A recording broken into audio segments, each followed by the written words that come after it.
E a paz do Senhor Jesus seja sobre vós.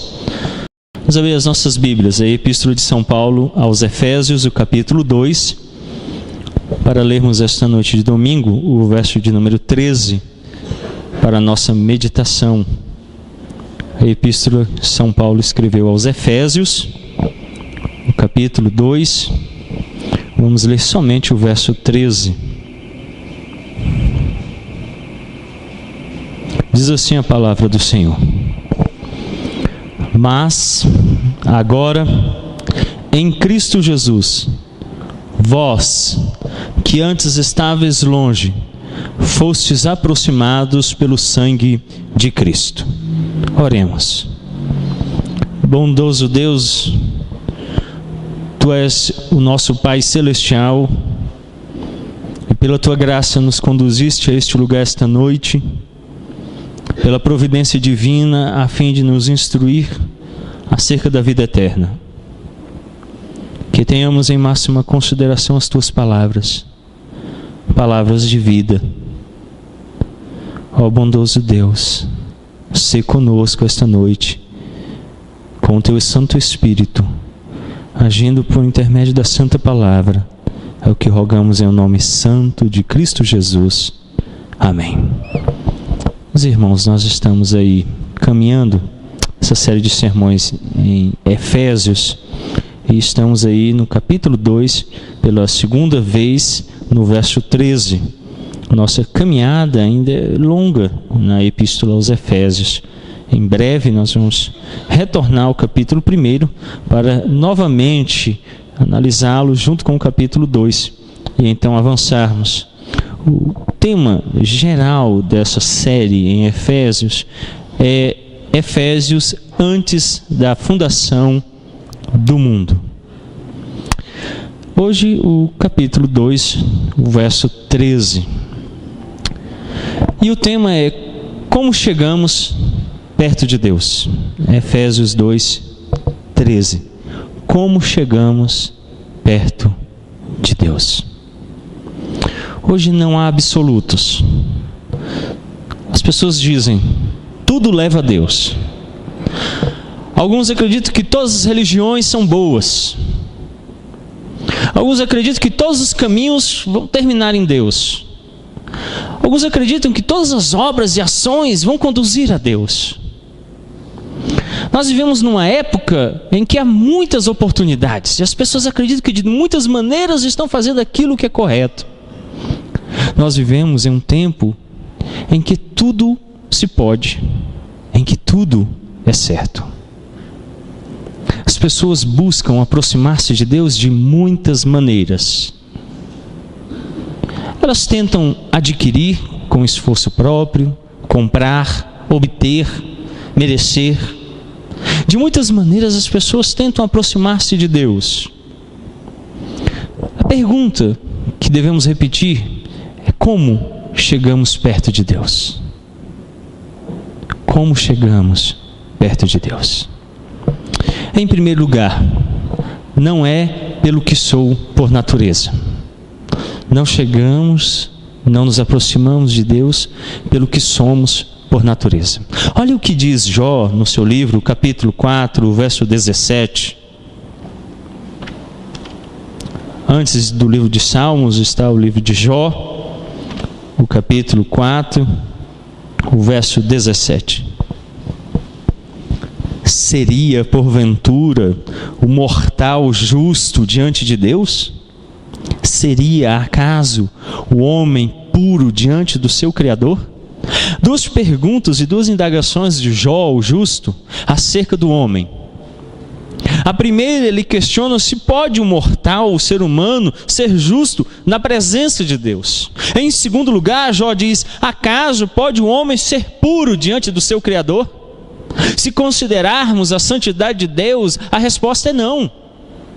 Se considerarmos a justiça de Deus, a resposta é não. A pergunta de Jó, quando inclui o ser de Deus, já tem em si mesmo a resposta. O homem não pode nem ser justo, nem puro diante do seu Criador, nem de seu Deus. O Salmo 51, verso 5, avance um livro, o Salmo 51, o verso 5. Davi então diz: eu nasci na iniquidade e em pecado me concebeu minha mãe. Davi declara que quando ele foi gerado, quando ele foi concebido, ele já era um pecador. Ele não se tornou, não foi o ambiente, não foi as suas relações com o meio, não foi a sua relação com o pai e a mãe, nem com os irmãos, nem com a sociedade. Davi foi concebido, gerado em pecado. O Salmo 58, o verso de número 3. Desviam-se os ímpios desde a sua concepção, nascem e já se desencaminham, proferindo mentiras. O salmista agora então novamente declara que o ímpio, nasce, é concebido em pecado. E que quando ele nasce, já nasce proferindo mentiras.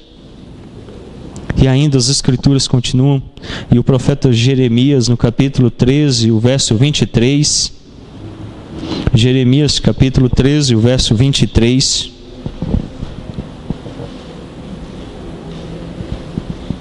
pode acaso o etíope mudar a sua pele, ou o leão pardo as suas manchas? Então poderíeis fazer o bem, estando acostumados a fazer o mal. O profeta toma duas imagens: um etíope que não pode mudar a cor da pele, porque nasceu negro, e ele também toma um animal que ele diz assim: pode por acaso o leopardo retirar suas manchas e constituir-se então somente do amarelo? Ele nasce assim, é uma característica que vem desde a sua concepção. E ele então completa dizendo: então poderíeis fazer o bem, estando acostumados ao mal? O profeta diz que não temos a mínima capacidade de mudar isso. Agora, o profeta Jeremias ainda, o capítulo 17, o verso 9: enganoso é o coração, mais do que todas as coisas, e desesperadamente corrupto, quem o conhecerá? Coração, é um texto hebraico aqui, a palavra é estômago. O hebreu entendia que a sede das vontades, dos desejos está no estômago. Então para ele o estômago era a sede do ser humano. Claro que na hora de traduzir para nós, colocou-se coração. Nós entendemos que a sede das nossas vontades é o coração humano. Claro que não o órgão, mas nós temos um lugar onde nós cremos que ali é a sede das nossas vontades e dos nossos desejos, que nós denominamos coração. Então o profeta declara que essa sede das vontades, ela é enganosa, que essa sede das vontades é corrupta. E não só corrupta, mas ele diz desesperadamente.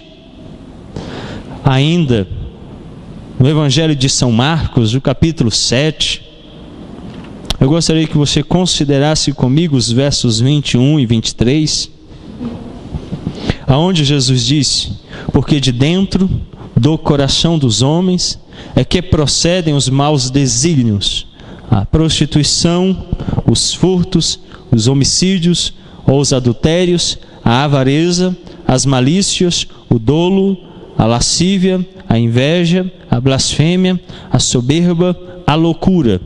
Ora, todos estes males vêm de dentro e contaminam o homem. Por isso você não vai se aproximar de Deus pelo que você é por natureza. Por natureza você é inimigo de Deus. Por natureza você tem odiosidade por Deus. Por natureza você não pode aproximar-se de Deus. Entenda, não é por causa de alguma bondade existente em mim que eu vou me aproximar de Deus. Porque o profeta Jeremias também declara que as nossas melhores obras são trapos de imundícia. De novo aqui o texto foi melhorado na tradução. Onde se diz trapos de imundícia, a época do hebreu, eram os panos que a mulher usava na menstruação. E a lei judaica dizia o seguinte: se qualquer homem tocasse uma mulher na época da sua menstruação, ele ficaria por 7 dias impuro e tinha que ficar fora da cidade, dos muros do arraial, vivendo no deserto, distante, contaminado pelo que era imundo. Então o texto toma aquilo que era odioso aos judeus, aquilo que era sinal de impureza, que o afastava do relacionamento comum dos outros, que o tornava impuro e impróprio a viver em sociedade, e ele diz assim: tudo que você faz de bom é odioso à vista do Senhor. Então não é por causa de alguma bondade existente em mim que eu vou me aproximar de Deus. Por natureza, você é pecador. Então nós não vamos nos aproximar de Deus pelo que somos. Não é o Carlos Roberto de Souza Júnior que vai se aproximar de Deus. Não é o filho da dona Merivan. Ela me ama muito. Não é isso. Não é um amigo do William. O William gosta de mim. Não é um amigo do Álvaro. O Álvaro gosta de mim. Não é o esposo da Elaine. Ela me ama.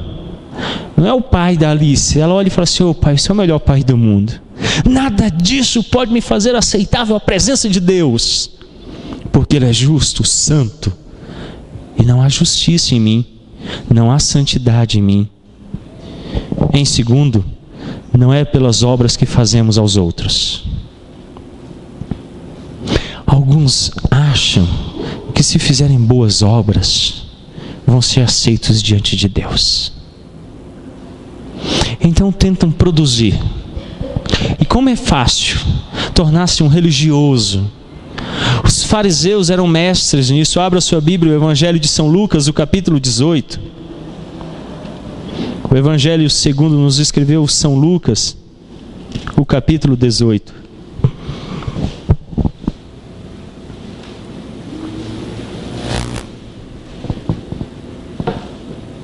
Propôs também, verso 9, propôs também esta parábola a alguns dos que confiavam em si mesmos, por se considerarem justos e desprezavam os outros. Verso 10, capítulo 18. 2 homens subiram ao templo com o propósito de orar. Um fariseu, o outro publicano. O fariseu, posto em pé, orava de si mesmo para si mesmo desta forma: ó Deus, graças te dou, porque não sou como os demais homens, roubadores, injustos e adúlteros, nem ainda como este publicano.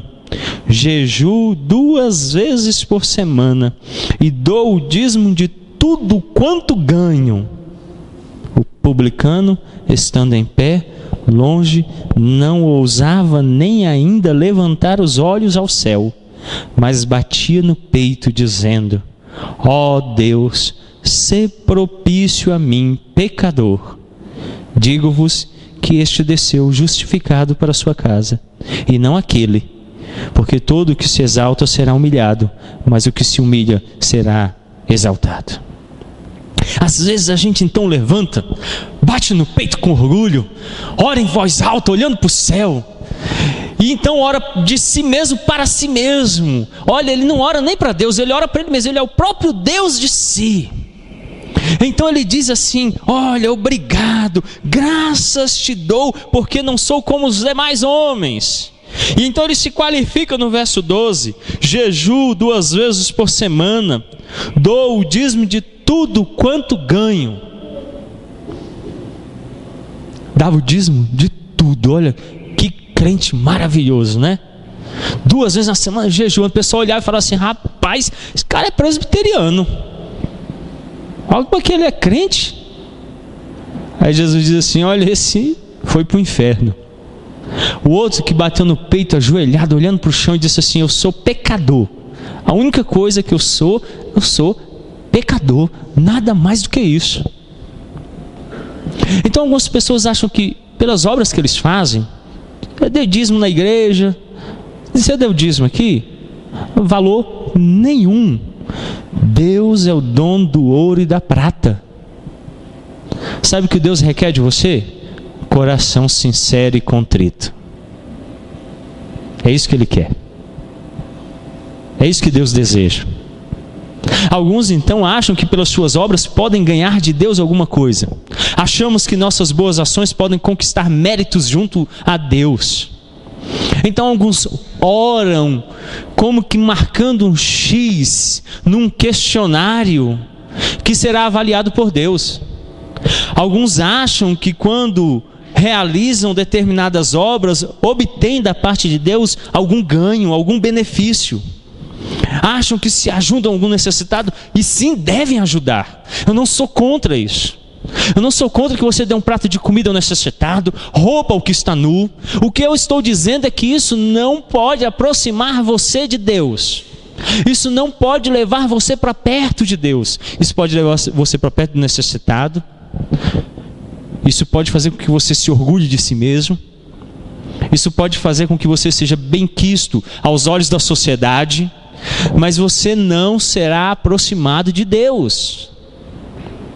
Então não ache que obras, por mais que elas sejam agradáveis, possam aproximar você da pessoa de Deus. Então nós facilmente caímos nessa. No primeiro ponto, é um sentimento de autodefesa natural do ser humano. E a gente não fica achando que tem alguma coisa boa inerente a nós mesmos que Deus está considerando. Deus olha para você e não vê nada senão um pecador desgraçado e condenado à morte eterna. Então você não tem nada de bom.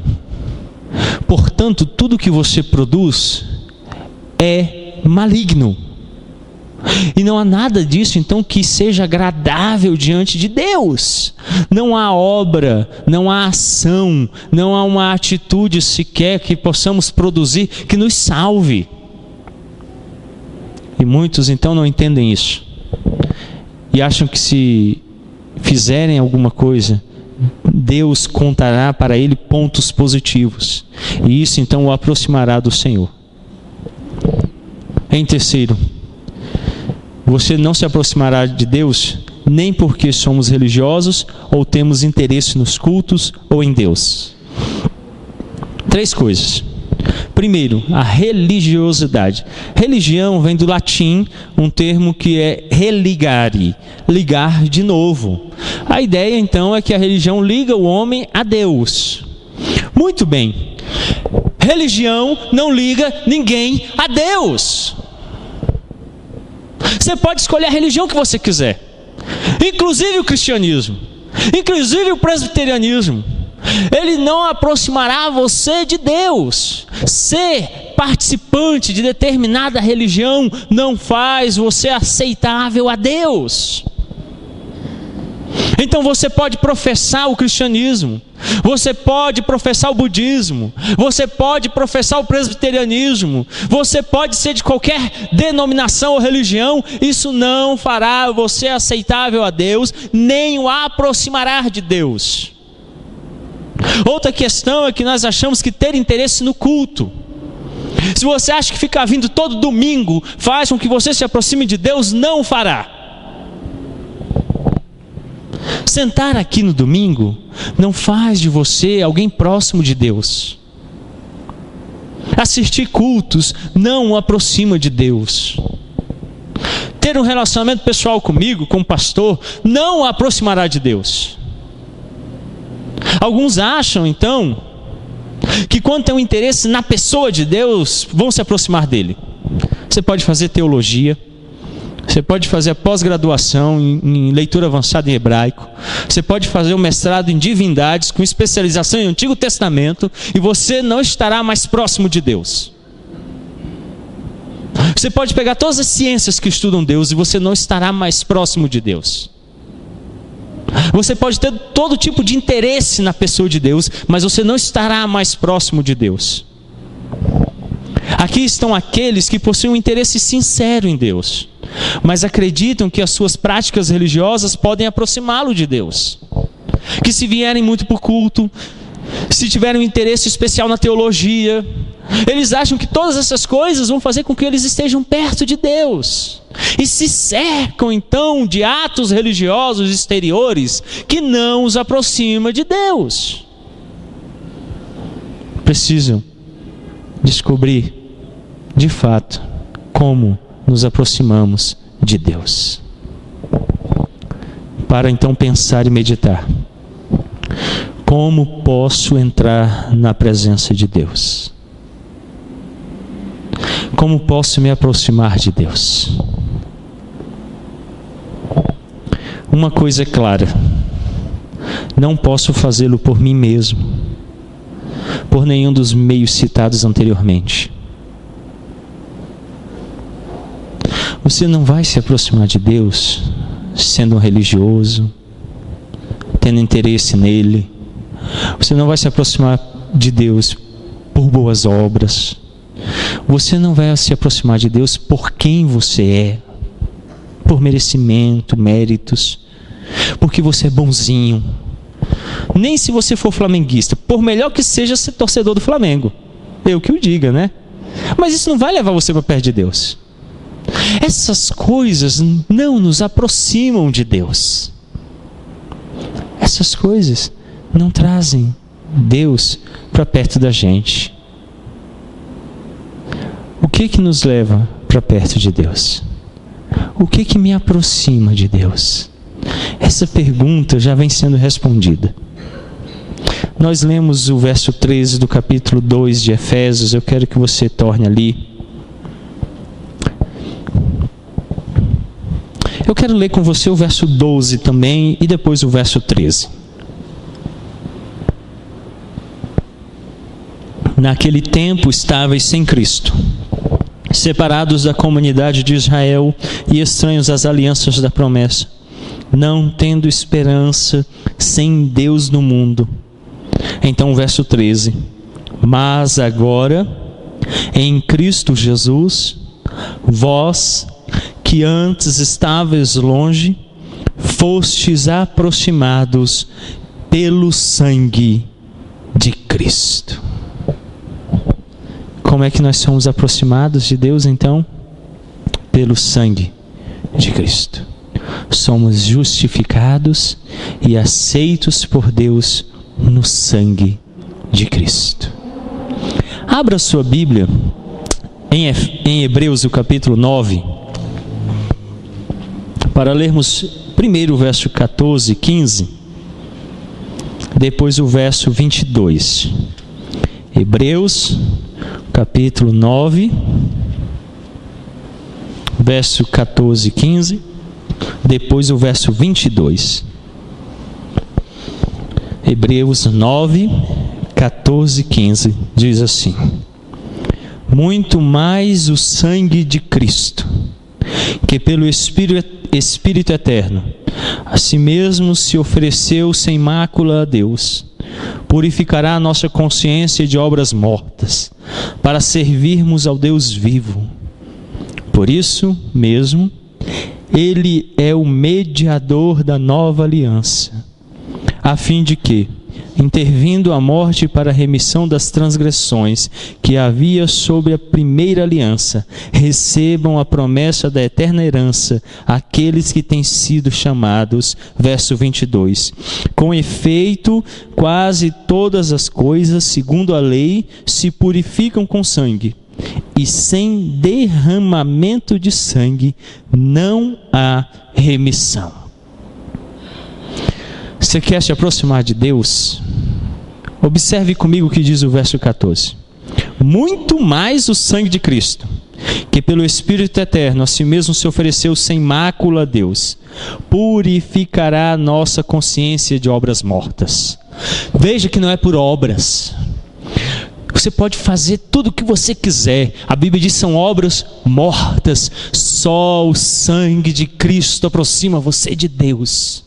E ainda o verso 14, para servirmos ao Deus vivo. O seu interesse na religião, o seu interesse nos cultos, o seu interesse na teologia, o seu interesse em conhecer a Deus, não pode aproximá-lo. Você só vai servir o Deus vivo por meio do sangue de Cristo. Todo o interesse que você tem é nulo, porque só o sangue permite que você sirva o Deus vivo. Verso 15: por isso mesmo ele, Jesus, é o mediador. Você não pode se aproximar de Deus por quem você é. Só tem um mediador entre Deus e os homens, e ele se chama Jesus Cristo Nazareno, o Filho do Deus vivo, aquele que é chamado Cordeiro de Deus, que tira o pecado do mundo. Por isso o verso 22 diz que sem o derramamento do sangue não pode haver a remissão dos pecados. De todos os slides, nós temos a mancha do sangue aspergido sobre nós. O sangue é a única forma de se aproximar de Cristo. O sangue é a única forma de se aproximar de Deus o Pai. O sangue é a única forma de ter o Espírito Santo presente em você. Sem o sangue não há culto. Sem o sangue não há teologia. Sem o sangue não há sinceridade nas obras. Sem o sangue não há vida que possa ser salva do pecado. Só o sangue de Cristo nos aproxima de Deus. Por meio do sangue somos aproximados. Como é que você se aproxima? Pelo sangue. Só o sangue torna você próximo de Deus. Sem sangue não há remissão de pecados. Martinho Lutero disse: agora, os homens que creem no método de Deus de transformar homens em justos através da justiça de Jesus, e aceitam Jesus e põem a sua fé nele, estes são homens justos. Aquele que faz da vida e morte de Jesus a grande propiciação e nela crê como a única fonte de confiança é justificado aos olhos de Deus e tem seu nome escrito entre os justos pelo próprio Senhor. Você sabe como é que você tem o seu nome escrito no reino dos céus? Com o sangue de Cristo Jesus. Então, quando Paulo diz que nós que estávamos longe, nós que estávamos separados, nós que éramos estranhos, nós que não tínhamos esperança, nós que vivíamos sem Deus, ele diz: mas agora em Cristo Jesus, vós que antes estavais longe, fostes aproximados pelo sangue de Jesus. Você consegue compreender a amplitude, o poder e o significado da obra redentora de Cristo em derramar o seu sangue por nós?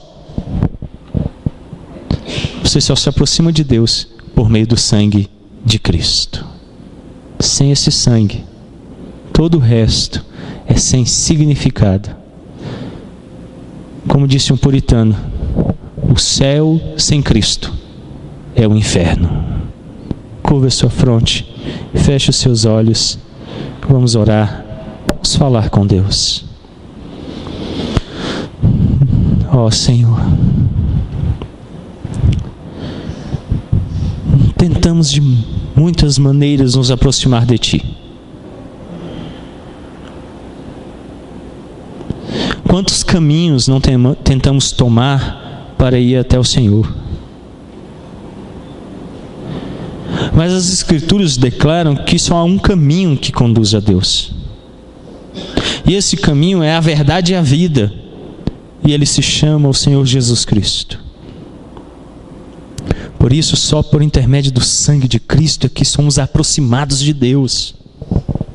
Nós que vivíamos sem Deus, estranhos, distantes, longes, estranhos, nos tornamos próximos.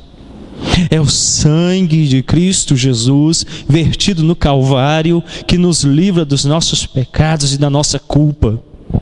É o sangue de Cristo Jesus que me faz justo e santo e aceitável diante de Deus. É o sangue dele que transforma as minhas obras, que são trapos de imundícia, em boas obras, nas quais eu fui feito e criado desde antes da criação do mundo para a realização delas. É por meio desse sangue que o culto se torna aceitável a Deus. É por meio desse sangue que a minha sinceridade em adorá-lo se torna autêntica. É por meio desse sangue que meu interesse em Cristo se torna então um interesse que é aceitável, que é correto. Só por meio do sangue de Cristo é que somos justificados e aceitos diante do Pai.